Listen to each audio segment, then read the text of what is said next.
আসসালামু আলাইকুম রহমতুল্লাহি অবরকাতুহু। সম্মানিত দর্শক, আপনারা যারা বাংলাদেশের রাজনীতি নিয়ে খোঁজখবর রাখেন, তারা সবাই জানেন যে এই যে ২০২৫ সনের জুলাই এবং আগস্ট মাস, এই সময়ের মধ্যে বিশেষ করে আগস্ট মাসের ৫ তারিখের আগে জুলাই চার্টার ঘোষণা করা হবে এবং এটা নিয়ে যারা আন্দোলনকারী তারা রীতিমতো একটা জীবন মরণ সমস্যার মধ্যে রয়েছেন। একদিকে এই জুলাই চার্টার যেন ঘোষণা করা না হয়, এজন্য সরকারের বিভিন্ন যে পক্ষ রয়েছে এবং রাষ্ট্রযন্ত্রের বিভিন্ন সংগঠন রয়েছে তারা এবং বাংলাদেশে যে ক্ষমতার বলয় রয়েছে সেই বলয় তারা চাচ্ছে যে এই জুলাই সনদটি না হোক। তারা চাচ্ছে যে এই মুহূর্তে যেভাবে সরকার চলছে, জোড়াতালি সরকার, এবং এই জোড়াতালি সরকারের ভয় রয়েছে, আতঙ্ক রয়েছে। এর কারণ হলো ইতিমধ্যে সরকারের বিরুদ্ধে যে গুরুতর অভিযোগ, তারা সংবিধান লঙ্ঘন করেছে পদে পদে। দ্বিতীয় অভিযোগ হলো তাদের প্রতিপক্ষ, যারা সরকারের প্রতিপক্ষ, তারা বলার চেষ্টা করছেন যে এই সরকারের যে শপথ গ্রহণ এটি কোনো নিয়ম মেনে হয়নি। এই সরকারের বৈধতা, আইনগত ভিত্তি ইত্যাদি নিয়ে নানা রকম প্রশ্ন রয়েছে এবং এই সরকারের যে শক্তিমত্তা, সেই শক্তিমত্তা নিয়ে নানা রকম প্রশ্ন রয়েছে। কেউ সেনাপ্রধানের সঙ্গে ডক্টর মোহাম্মদ ইউনূসের দূরত্ব, ক্যান্টনমেন্টের সঙ্গে যমুনার দূরত্ব, আবার ডক্টর মোহাম্মদ ইউনূস এবং তার যে সরকারি অফিসের সঙ্গে রাষ্ট্রপতির দূরত্ব, রাষ্ট্রপতিকে নিয়ে ত্রিমুখী কথাবার্তা, যে তিনি এখনও ভারতের হয়ে কাজ করছেন, আওয়ামী লীগের বিশ্বাসভাজন আস্থাভাজন হিসেবে তিনি সেখানে বসে আছেন এবং আওয়ামী লীগের পক্ষে যে কোনো সময় রাষ্ট্রপতির পদ পদবি ব্যবহার করে তিনি যে কোনো অঘটন ঘটাতে পারেন, এই ভয় সরকারের যারা লোকজন তাদেরকে তাড়া করছে। দ্বিতীয়ত, তিনি অর্থাৎ রাষ্ট্রপতি, তার সঙ্গে বিএনপির একটা ভালো সম্পর্ক আছে এবং বিএনপিকে এম্পাওয়ার্ড করার জন্য, বিকল্প শক্তি হিসেবে বিএনপিকে সাপোর্ট দেওয়ার জন্য যদি কখনো ক্যান্টনমেন্টের দরকার হয়, প্রশাসনের দরকার হয় বা অন্য কোনো বিষয়ে দরকার হয়, সেখানে রাষ্ট্রপতি অল অন এ সাডেন বিএনপির রাজনৈতিক ক্ষমতার সঙ্গে একত্র হয়ে যদি হুঙ্কার ছাড়েন, তাহলে আমাদের এই সমাজে অনেকেরই অনেক ভিত্তি নেই। রাষ্ট্রপতির দেখা গেল যে সাংবিধানিকভাবে তেমন কিছু করার ক্ষমতা নেই, কিন্তু যেহেতু পদটি ওই পর্যায়ে আছে, তিনি তার যে স্বপ্রণোদিত ক্ষমতা, ইনহ্যারেন্ট পাওয়ার যেটাকে বলা হয়, তো সেই ইনহ্যারেন্ট পাওয়ার দিয়ে তিনি অনেক কিছু যদি করতে চান এবং তার প্রতি যদি বিএনপির সাপোর্ট থাকে, তার ডক্টর মোহাম্মদ ইউনূস এবং বিপ্লবীদের জন্য মারাত্মক বিপদ এবং বিপর্যয় তৈরি করে ফেলবে। তৃতীয়ত, সেনাবাহিনী। আমাদের দেশে সেনাবাহিনীর ক্ষমতা গ্রহণ নতুন কোনো বিষয় নয়। সেনাবাহিনীর যে প্রভাব সেটাও পুরনো এবং সব কিছুর ঊর্ধ্বে আমাদের দেশে যে মনোভাব, শক্তের ভক্ত নরমের জন্য, অর্থাৎ আমাদের লোকজন সাধারণত লাঠি, গুলি, টিয়ার গ্যাস একটা সার্টেন লিমিট পর্যন্ত এগুলো মোকাবেলা করতে পারে, কিন্তু লং টার্মে নয়। ফলে যে আফগান জাতি, যারা বছরের পর বছর, যুগের পর যুগ, যে অ্যারাবিয়ান পেনিনসুলারের যে সকল জাতি, সেটা সিরিয়া বলেন, লিবিয়া, কুয়েত, তারপরে সৌদি আরাবিয়া, এদের রক্তের মধ্যে ইরান, মানে শত শত বছর ঘৃণা করার, লড়াই করার, ভালোবাসার একটা ধারাবাহিকতা রয়েছে তাদের রক্তে। কিন্তু আমরা খুব সহজে ভালোবাসি, খুব সহজে ঘৃণা করি, খুব সহজে কেঁদে ফেলি, খুব সহজে আবেগপ্রবণ হয়ে পড়ি, আবার খুব সহজে দৌড় মারি। একদম এমন দৌড় যে ভয় যদি একবার পাই, শরীরে যতক্ষণ শক্তি আছে ততক্ষণ পর্যন্ত আমরা দৌড়াতে থাকব। তারপরে যখন শক্তি ক্ষয় হয়ে যাবে, তখন পিছনের দিকে ফিরে দেখার চেষ্টা করব কেন দৌড়ালাম। এই হলো আমাদের ক্যারেক্টারিস্টিক্স। এটা ৫,০০০ বছর আগে যেমন ছিল এখন তেমন আছে। ফলে সেই দিক থেকে সেনাবাহিনীর হাতে যে ক্ষমতা রয়েছে, অস্ত্র রয়েছে, সেগুলোকে ভয় না পাওয়ার কোনো কারণ নেই। সেই ভয় সরকারও পাচ্ছে, সবাই পাচ্ছে। এবং এখানে সেনাবাহিনীর যে কর্মকাণ্ড গত ১০ মাসে খুবই, যাকে বলা হয়, রহস্যজনক। আপনি তাদেরকে সরাসরি দায়ী করতে পারবেন না গত ১০ মাসে। আবার তাদেরকে ধন্যবাদও দিতে পারবেন না। তাদেরকে বকাও দিতে পারবেন না, প্রশংসাও করতে পারবেন না। বেহেশত এবং দোজখের মাঝামাঝি তারা এমন একটা অবস্থানে আছেন যে তারা যা চাচ্ছেন এ যাবৎকালে সবই হচ্ছে, কিন্তু কোনোটার দায়-দায়িত্ব তাদের নেই। দায়-দায়িত্ব কার? বিএনপির চাঁদাবাজি করে। দায়-দায়িত্ব কার? চরমোনাইর, সে বিএনপিকে গালাগালি করে। দায়-দায়িত্ব কার? জামাতের, সে সরকারকে সহযোগিতা করে। দায়-দায়িত্ব কার? এনসিপির, তারা নতুন একটা রাজনীতি করার চেষ্টা করছে। দায়-দায়িত্ব কার? ডক্টর মোহাম্মদ ইউনূসের, তিনি রাষ্ট্র পরিচালনা করছেন। সেনাবাহিনী এখানে সাত ধোয়া তেঁতুলের বিচি। এরকম একটা অবস্থায় রয়ে গেছে। তো এরকম এখন যে অবস্থা, এই অবস্থা তো এমনি এমনি হয়নি। সেখানে যারা আছেন সেনার সদরে, তারপরে ডিজিএফআইতে, এরপরে সেনা গোয়েন্দা সংস্থা তাদের যে আলাদা রয়েছে ৩ বাহিনীতে, তারা এই যে তাদের যে অবস্থানটা ১১ মাস ধরে ধরে রেখেছেন, এখানে বুদ্ধি আছে, পরামর্শ আছে, কৌশল আছে এবং পরিকল্পনা রয়েছে। তো এই যে একটা হ্যাফহ্যাজার্ড অবস্থা আমি যা বললাম, সেখানে সরাসরি দুটো পক্ষ একেবারে ডাইরেক্ট।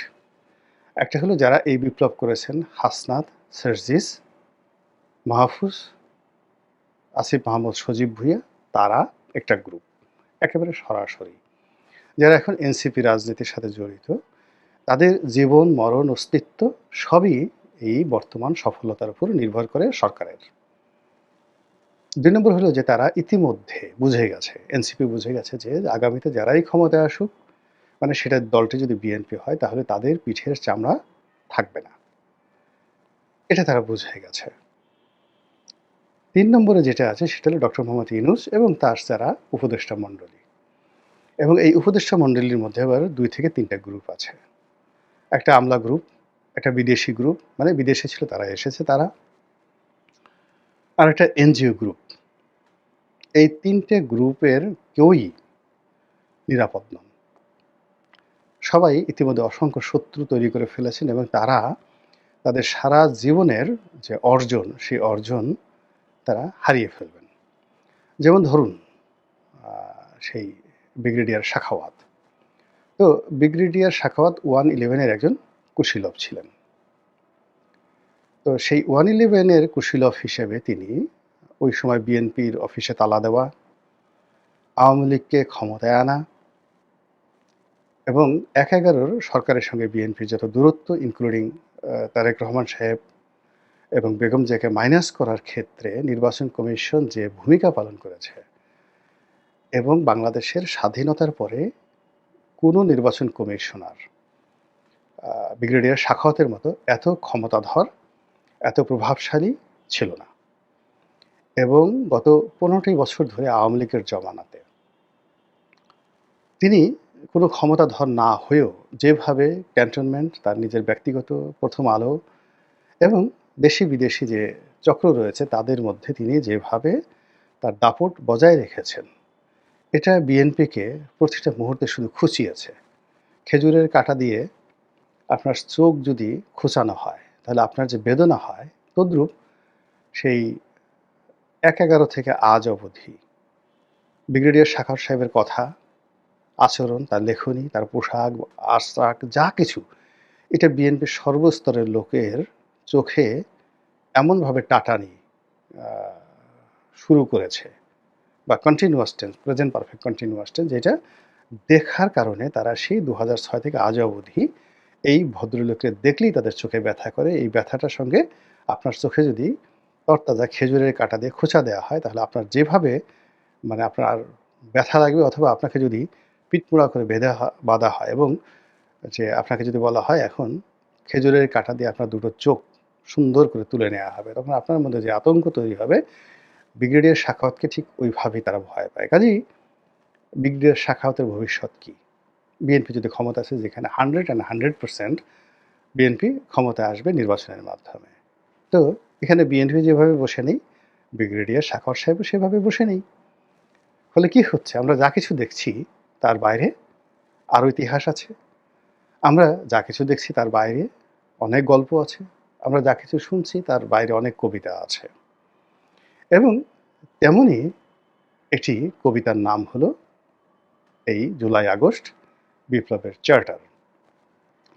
যারা এই বিপ্লবের অংশীজন, সেটা পিনাকি ভট্টাচার্য বলেন, সেটা ফরহাদ মাজহার বলেন, সেটা প্রথম আলোর সরি আমার দেশের সম্পাদক মাহমুদুর রহমান সাহেব বলেন, সবারই এক নম্বর দাবি যে জুলাই আগস্টের বিপ্লবের একটা চার্টার তৈরি করতে হবে এবং সেই চার্টার অনুযায়ী সরকার পরিচালিত হবে। এটা তাদের একটা প্রেশার। আপনি চিন্তা করুন যে ডক্টর মোহাম্মদ ইউনূসের যে প্রেস সচিব শফিকুর রহমান বা শফিক, উনাকে নিয়ে কি ইমেজ তৈরি হয়েছে? বিএনপি ক্ষমতা আসলে কি তাকে চুমু দেওয়া হবে? তাকে কোলে নিয়ে ওয়া ওয়া চোয়া চোয়া করা হবে? বলেন তো। এখন তিনি কি চাইবেন? তিনি কি বিএনপির কাছে সেফ এক্সিস্ট চাইবেন? প্রশ্নই আসে না। তিনি চাইবেন জুলাই চার্টার হোক, তার সেফগার্ড থাকুক, তার ভ্যানগার্ড থাকুক, তার জন্য একটা নিরাপত্তা বলয় তৈরি হোক। তো এই যে জুলাই চার্টার নিয়ে যে কথাবার্তা হচ্ছে এই জুলাই মাসে পক্ষে এবং বিপক্ষে, তারই প্রেক্ষিতে এই সময় সবচেয়ে আলোচিত এনসিপির নেতা জনাব হাসনাত তার একটা বক্তব্য, যেটিকে আমি শিরোনাম করেছি এবং আমার ফেসবুকে সেটা শেয়ার করেছি। তিনি বলেছেন যে এটা আমাদের যাকে বলা বেঁচে থাকার রক্ষা কবচ, এটা কোনো কবিতা নয়, মানে জুলাই। তখন আমি বললাম যে আমি একমত। তো আমি এই জন্য এই ভিডিওটা করছি যে এখানে যারা আছেন, হাসনাত সার্জিস থেকে শুরু করে যারা, তাদেরকে যদি বেঁচে থাকতে হয়, তাদের অস্তিত্ব যদি বজায় রাখতে হয়, তাহলে তাদেরকে অবশ্যই জুলাই চার্টার লাগবে। এর কোনো বিকল্প নেই। নির্বাচন আজ হলো, কাল হলো, তাতে তাদের কিচ্ছু আসে যায় না। এনসিপি হলো, না হলো কিচ্ছু আসে যায় না। এনসিপি জিতলো বা হারলো কিচ্ছু যায় না, তাদের আসে যায়। এনসিপি ক্ষমতা থাকলো বা ডক্টর মোহাম্মদ ইউনূস ক্ষমতা আরও 5 বছর থাকুক বা না থাকুক, তাতেও তাদের কিছু আসে যায় না। এদের সবার বয়স 30-এর নিচে। তো এই যারা বিপ্লবী, তাদেরকে যদি প্রতিহিংসা থেকে বাঁচাতে হয়, ফাঁসির মঞ্চ থেকে তাদেরকে বাঁচাতে হয়, তাদেরকে যদি তাদের প্রতিপক্ষর ক্রোধ থেকে, রোষানল থেকে বাঁচাতে হয়, তাদেরকে যদি পরাজিত শক্তি অর্থাৎ আওয়ামী লীগের রোষানল থেকে তাদেরকে বাঁচাতে হয় এবং তাদেরকে বিজয়ী শক্তি আগামী দিনের যারা ক্ষমতা লাভ করবেন তাদের বৈষম্য থেকে, তাদের রোষানল থেকে বাঁচাতে হয়, তাহলে তাদেরকে রক্ষা কবচ হিসেবে এই জুলাই চার্টার তাদের লাগবেই। এখন এটা নিয়ে সমস্যা কি? সমস্যা হলো যে জুলাই চার্টার হওয়ার সঙ্গে সঙ্গে এই সরকারের ক্ষমতা এটা চে গুয়েভারের মতো হয়ে যাবে, চে গুয়েভারার মতো হয়ে যাবে।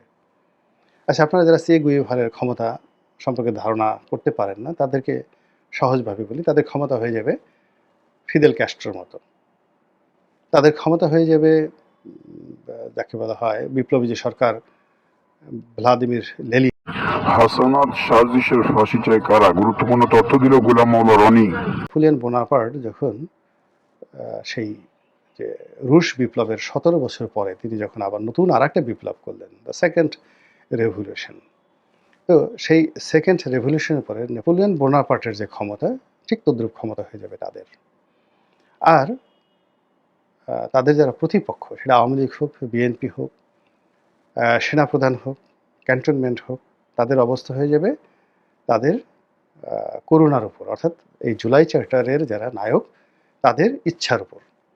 তারা যাকে ইচ্ছা তাকে পদচ্যুত করতে পারবেন, যাকে ইচ্ছা তাকে বের করে দিতে পারবেন, যা ইচ্ছা তাই। মানে একটা বিপ্লবী সরকার, এর কোনো নিয়ম থাকে না। মার্শাল ল সরকারের তো একটা ল থাকে, মার্শাল ল সরকারের একটা ল থাকে। মানে ধরুন দেশে সামরিক আইন জারি হলো, তো সামরিক আইন জারি হলে এখানে শুধুমাত্র সাংবিধানিক যে অধিকারগুলো আছে সেগুলো থাকবে না, কিন্তু বিপিসি, বাংলাদেশ পেনাল কোড থাকবে, ফৌজদারি কার্যবিধি থাকবে, সিআরপিসি থাকবে, তারপর সামরিক আইন যেটা মার্শাল ল, সেটা বিধিবদ্ধ কোড অফ কন্ডাক্ট সেটা থাকবে, আমাদের মুসলিম শরিয়া আইন থাকবে, হিন্দু আইন থাকবে, কাস্টম থাকবে।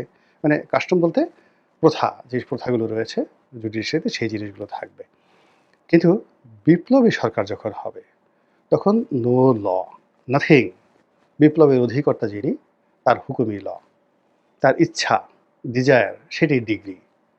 তিনি যেভাবে বলবেন সেভাবেই হবে, যেটা এই বাংলায় হয়নি।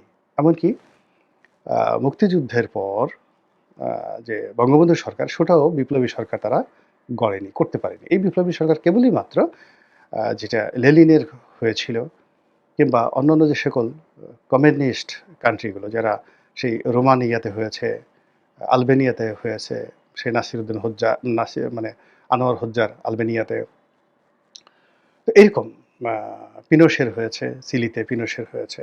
তো এরকম একটা বিপ্লবের পরে বাংলাদেশে যে একটা নতুন সরকার গঠন হবে, সেই সরকারে ডক্টর মোহাম্মদ ইউনূস তিনি প্রধানমন্ত্রী হবেন না রাষ্ট্রপতি হবেন, তার ক্ষমতার কাল কত, মেয়াদ কত, এইগুলো নিয়ে এখন এই যে আমরা যে কথাবার্তা বলছি, এই কথাবার্তা বলার আগে আমাদের দাঁতগুলো যদি কেউ খুলে ফেলে, কেউ একটা উফ শব্দ করতে পারবে না।